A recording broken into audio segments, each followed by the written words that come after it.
मला तुमच्या दोघांचं हे नातं अजिबात मान्य नाहीये. सो हे थांबवा. मी आहे ना तुझ्या सोबतीला. माझं प्रेम आहे मम्मा तुझ्यावरती. मी सगळं हँडल करीन. हा, मी आयुष्यभर तुला साथ देईन मम्मा. तुला नाहीये कोणाची गरज मम्मा. चल ना.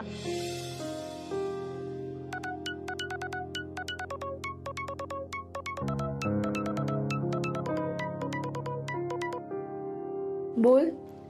हॅलो. हा, मी खाली आलोय, तुम्ही या ना. पट्या, तू खाली काय करतोस? अरे राधा बघेल ना आपल्याला. हे बरं, कालपर्यंत आई बघेल ह्याची भीती होती, आजपासून राधा बघेल ह्याची भीती वाटते. तिनं आपल्याला काल स्पष्टपणे सांगितलं ना, तिला मान्य नाहीये अरे हे. आणि मी पण स्पष्टपणे सांगितलं तुम्हाला की तुम्ही तुमचे निर्णय बदलू नका. कारण काल सुद्धा आपण राधाची परवानगी मागत नव्हतो, आपण फक्त आहे ते तिला सांगणार होतो. हो, पण आपण जर राधा समोर भेटणं टाळलेलं बरं नाही का? का बरं नाही होणार? मला सांगा, आपण ह्याच्या आधी एकत्र ऑफिसला जायचो ना, मग आज काय प्रॉब्लेम आहे? तुम्ही बाहेर येताय का मी वरती येऊ? नाही नाही, मी येते खाली.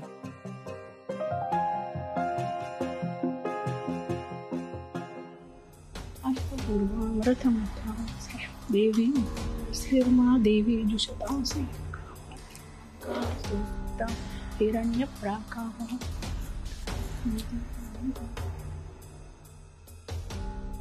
आजी, हा बघतेस का मी सनामिकांना भेटायला मित्र आलाय तिचा. कशा चालल्यात बघा नटून थटून. काय म्हणावं ग अनामिका तुला? मी सांगतेय त्याचा नाद सोड तर दुर्लक्ष करते. किंवा ती सांगते मुलगी तिचा तरी ऐक. मम्मा, अगं मी एवढं सांगते तुला तरी नाही ऐकणार आहेस का माझं? अगं एवढं तुला का जायचंय पट्या बरोबर? का नाही जायचं राधा? इतके दिवस सौरभ आणि मी एकत्र ऑफिसला जायचो, वरचेवर सौरभ घरी यायचा, ते सगळं चालायचं तुला? अगं हो, चालत होतं, कारण तेव्हा मला नव्हतं ना माहिती की तुमचं प्रेम प्रकरण वगैरे सुरू आहे ते. आजी मला समजवू बघत होती, पण मी तिलाही इग्नोर केलं. मी काय समजले की इतर लोकांप्रमाणे आजीचा सुद्धा गैरसमजच झाला असेल, पण नाही, मीच चुकत होते. मीच डोळ्याला झापडं बांधून फिरत होते ना. मग कसं वाटेल ग मला जेव्हा लोक विचारतील की तुझ्या मम्माचा अफेअर चालू आहे का म्हणून? राधा, अगं लोक तू लहान असल्यापासून बोलतायत. तुला शाळेत चिडवून झालंय, सोसायटीत लोकांचं हसून झालंय, आता तू मोठी झाल्यावर हितेनच्या बाबांचं मला बोलून झालंय. तुला अजूनही या सगळ्यांची पर्वा आहे? हो आहे, कारण तू जे आता वागतेस ना ते मुळात मलाच पटत नाहीये मम्मा. ईश्वरा, आबा रे बाबा तुझे. मला वाटलं होतं पुण्यात राहून नात बिघडून गेली का काय, पण नाही, अजून थोडी अक्कल शिल्लक आहे तिच्यात.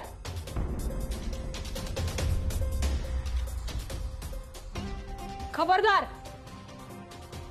खबरदार, बाहेर पाऊल टाकलंस तर. ए हो मम्मा, मला अजिबात नाही आवडणार जर तू माझं असं न ऐकता बाहेर निघून गेलीस पट्याबरोबर तर. बर लोकांचं सोड, मी म्हणते म्हणून तरी थांब माझ्यासाठी.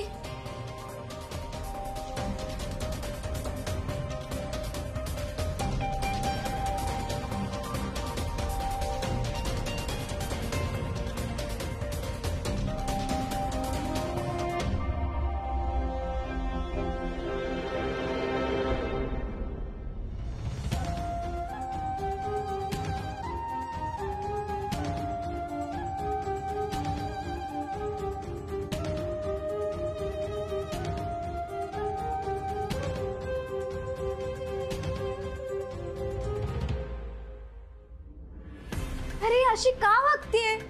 मी एवढं सांगितलं तिला तरी सरळ निघून गेली यार.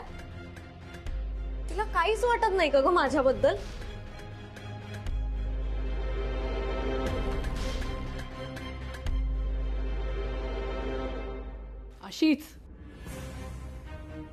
अशीच वागली होती तुझ्या बाबांबरोबर लग्न केलं तेव्हा, अविचारी आणि उतावीळपणाने.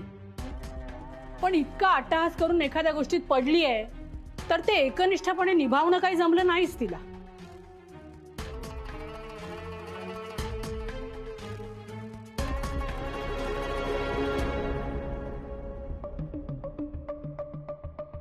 कावेरी बाई, चला,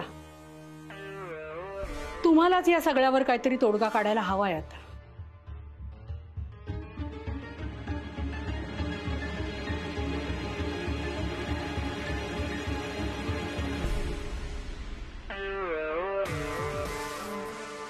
हॅलो,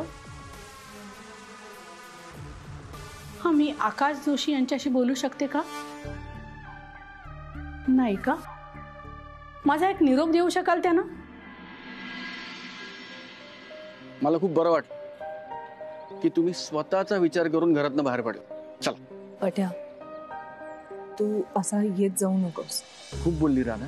मुद्दा तो नाहीये. मुद्दा तोच आहे मिस अनामिका. कधीतरी राधा खूप बोलली, कधीतरी आई खूप बोलते, मग लोक काय म्हणतील, कोणाला काय वाटेल, हेच सगळं सुरू आहे तुमच्या डोक्यात. मिस अनामिका, ही सगळी माणसं अचानक उद्या एका रांगेत उभं राहून तुमच्या निर्णयाला प्रोत्साहन देणार नाहीयेत की अरे वा वा वा सौरभ, अनामिका काय सुंदर निर्णय घेतलाय, काय मस्त निर्णय घेतलाय, तुम्हाला दोघांना एकमेकांची गरज होती, बरं झालं तुम्ही नातं जोडलं, असं कोणीही म्हणणार नाही. लोक बोलणार आहेतच. आज या आणि उद्या त्या विषयावरनं लोक बोलणार आहेतच. त्यामुळे तुम्ही बाकी सगळं विसरा आणि चला.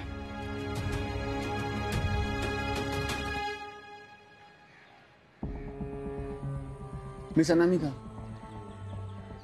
आपण सगळ्यांना सुखी नाही करू शकत, सगळ्यांना खुश नाही ठेवू शकत आपण. आणि स्वतःचा विचार केल्याने तुम्ही एक स्वार्थी आई आणि अप्पलपोटी मुलगी होत नाही. तू जा पटे. मी जातो, पण प्रश्न फक्त हा नाही की मी तुमच्या दारात उभा. प्रश्न हा आहे की तुमच्या मनात काय चाललंय, ते किती दिवस सुरू राहणार आहे आणि लोकांच्या बोलण्याला तुम्ही किती महत्व देणार.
आणि मी जर तुला सांगितलं की हे प्रेम एकतर्फी नाहीये तर? नाही, एक मिनिट. म्हणजे तुला नक्की काय म्हणायचं की माझ्या ममाचं पण तुझ्यावर प्रेम आहे? नाही नाही, हे नाहीये शक्य. ती माझ्याबरोबर आणि रमाजी बरोबर खुश आहे, व्यवस्थित.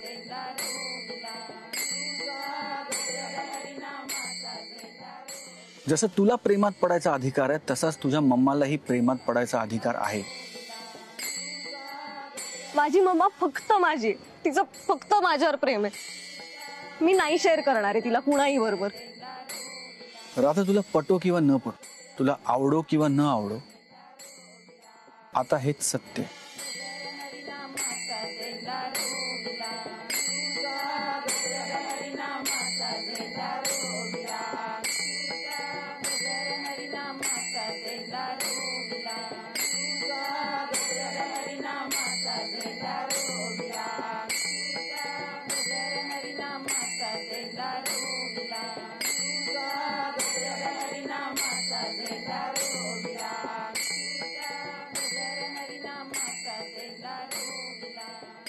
आज 8 दिवस मी घरला नाही, म्हणजे घरी पोरं काय करत असतील कुणास ठाऊक. जाऊ दे ग, वर्षातून एकदा तर सुटका होती आपली. देवाच्या दारी जायचं म्हणजे तेवढं तर बाहेर पडायलाच पाहिजे. अगं कशाला ग घरच्या गोष्टी काढताय?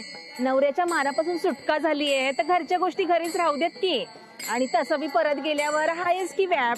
आता चाललंय ते ठीक आहे. खरंच आहे बाई, नाही तर घरचा विचार केला की त्या बी गोष्टी निष्ठून जायच्या आणि हितला बी टाइम निष्ठून जायचा.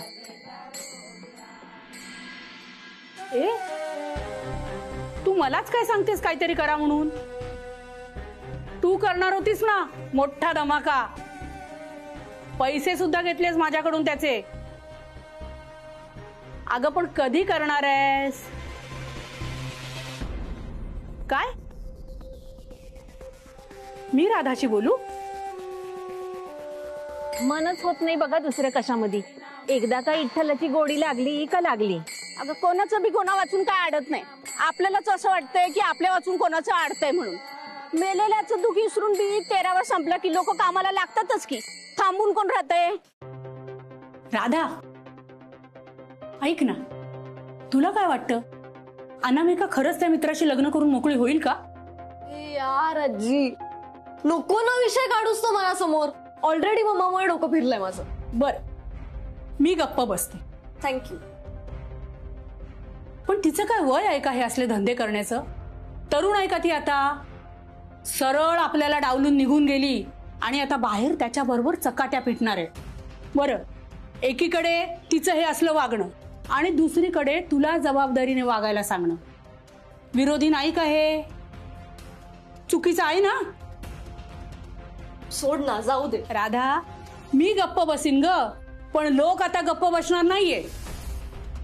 आणि हो, तू त्या सौरभला पट्या वगैरे म्हणू नकोस आता. तुझ्या आईचा काहीही नेम नाही. उद्या त्याला घेऊन येईल, तुझ्या समोर उभा करेल आणि म्हणेल हा तुझा बाप. तर काय करशील?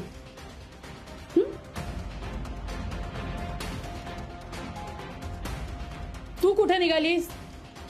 हितेनकडे चालले. तुझ्या मित्राला माहितीये का हे प्रकरण? तुझ्या आईचा काही भरोसा नाही ग. उद्या हा तुझा मित्र सुद्धा हात वर करायचा, असली परपुरुषाबरोबर फिरणारी सासू नको म्हणून.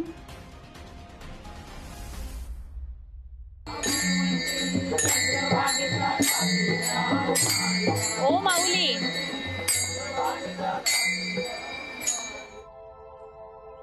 कुठं निघाल्या? 2 घास खाऊन घ्या. मी माऊली? अगं वारीत समधी माऊलीच असतात. चल ये. नाही, नको. अगं ये आमच्यात जेवायला, जे आहे ते मिळून खायचं.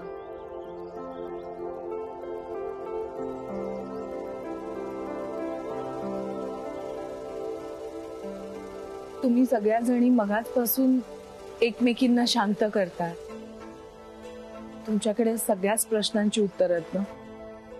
हे ग बाई, उत्तर कुठं मिळतात सगळ्या प्रश्नांची? माझ्याकडे बी नाही आणि कुणाकडे बी नाही. सगळ्यांच्या मनात फक्त एकच चीज आहे, त्या विठ्ठलाचं पांडुरंगाचं नाव घ्यायचं आणि पुढे सरकायचं. मला पण सांगा ना समजावून. त्या सगळ्यांना बाकीच्यांना समजावत होता तशा. अगं तुला काय झाले? मी चांगली आई नाही होऊ शकले. गेली 22 वर्ष माझ्या मुलीला नवऱ्याशिवाय एकटीनं वाढवते. आज ती नाराज आहे माझ्यावर.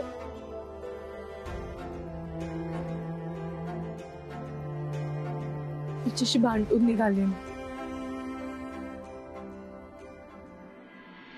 बब्बूचक, तुला मी काय बोललो होतो कि ती वाड्यातून जान तुला इकडे आणायची? उसका मतलब ये नहीं था कि राधा को तू वहां पे जाके परेशान करेगा. हितेन, अभी तक अपना मिशन कंप्लीट नहीं हुआ है. सोने की मुर्गी से अंडा चुराना बाकी है. पापा यार, मैं बोर हो गया उससे. सतत कट आणि त्या लिव्ह इनला पण काही मीनिंग नाहीये. नुसतं रूल्स रूल्स रूल्स. अरे बाबा, आता रूल्स फॉलो करायचे आपल्याला. हो, अरे तू पागल થઈ ગયો છે. आता फक्त पैसे पैसे आणि पैसेच पाहिजे आपल्याला. कळलं तुला? बाकी कशात पडू नको. नहीं तो तेरा भी दिवाला निकलेगा और मेरा भी दिवाला निकलेगा. समझ गया? आणि तिकडची बायका भारी डेंजर आहे. अजून आपला मिशन कंप्लीट झाला नाही रे. एकदा मिशन कंप्लीट झाला ना की राधाला सोडायचं.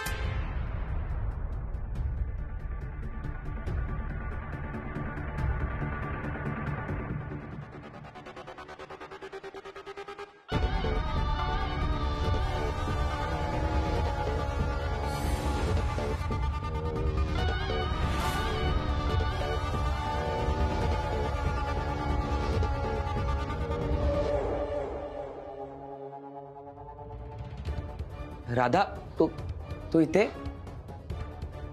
ये ना. मूड ठीक आहे ना तुझं? नाहीये माझा मूड ठीक. कसं असेल आणि तू फोन का नाही उचलतेस माझे? अरे कल किया था ना वीडियो कॉल अपन ने. ती काल सकाळची गोष्ट येते. त्यानंतर एवढ्या गोष्टी घडल्यात माझ्या आयुष्यात. तुला सगळं सांगायचं होतं मला, पण तू फोनच उचलत नाहीयेस. बाबू तक थे ना. हे बघ हितेन, अभी आज के बाद में राधा बेटी का फोन उठाने का. असं आहे होय. अगं पण पाणी कशापायी काढते या डोळ्यातनं? स्वतःसाठी जगायचं की दुसऱ्यासाठी, हा प्रश्न कोणाला चुकलाय होय? खरंय बघ तुझं. माहेरी माझं बापलंही मारायचं मला. आई म्हणायची तुला असं सासर हुडकून देते की राज करशील बघ. पण तसं कधी होतंय होय? इकडे सासू होतीच, आजवर तिचं ऐकलं आणि आता मी स्वतः सासू झाले तर सून शिकलेली मिळाली, आता तिचं ऐकते. मग काय, पोरं म्हणजे पक्षीच बघ, पंख फुटले की उडायचेच. पण मग आपण त्यांच्या मागावर कुठवर जायचं ते आपण बघायचं. कोण कोणाला जिंदगीभर पुरत नाही. तुझी पोरगी मोठी आहे ना, मग तिचं लगीन लावून दे. जा म्हणावं तिला नान सासरी, आणि तू हो की मोकळी. घ्या जेवायला घ्या.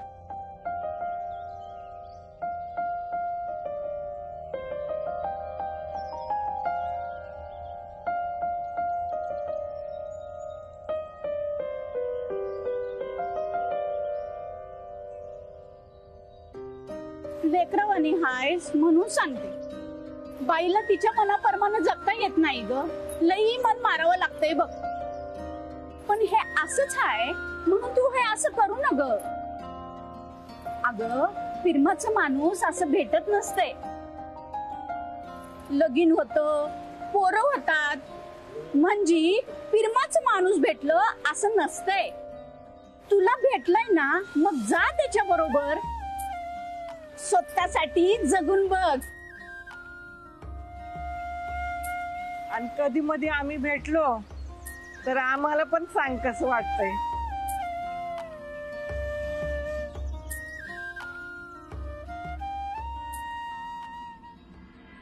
तायडे हे देते का? हो हो.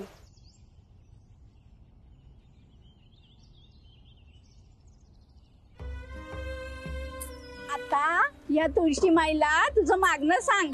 ती बराबर त्या पांडुरंगापर पोचती की नाही बघ.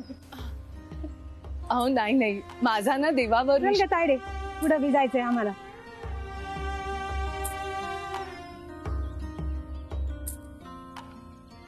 माझ्या राधावर माझा अतोनात प्रेम आहे. तरी मला सौरभ भेटल्यापासून एक पोकळी जाणवते.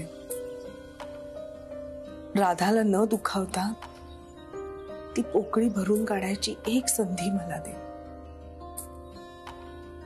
माऊली येतो का आम्ही आता?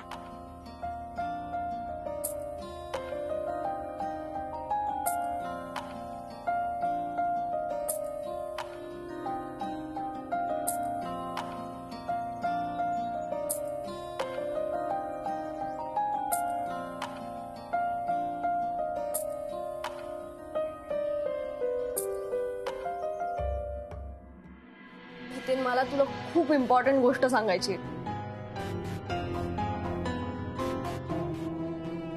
तुम्हाला काय प्रायव्हेट मध्ये सांगायचं असेल तर मी रूम मध्ये जाऊ. नाही अंकल, इट्स ओके. तसंही आता सगळ्यांना कळणारच आहे थोड्या वेळात.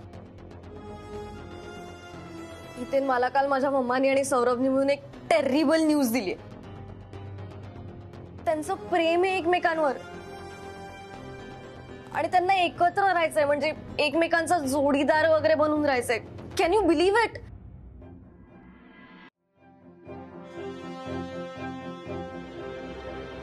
तुला मी आधी सांगितलं होतं ना, सांगितलं होतं ना मी तुला कि एक लड़का और एक लड़की कभी भी दोस्त नहीं हो सकते. हे बघ राधा, सब कुछ चलेगा, पर तू आणि तुझी मम्मा एकच मांडवामध्ये शादी करणार हे नाही चालणार. आम्हाला अजिबात नाही चालणार. अंकल हो I know I am very sorry uncle. मी खूप ट्राय करते मग मला कन्व्हिन्स करायचा. कर, कन्व्हिन्स कर तुझी मम्माला. तुझी मम्मा कन्विंस नहीं झाली तर हितेन तेरे साथ में कोई भी रिलेशन नहीं रखेगा. तुम दोनों को एक दूसरे को भूलना पड़ेगा. कुछ नहीं होगा तुम लोग का.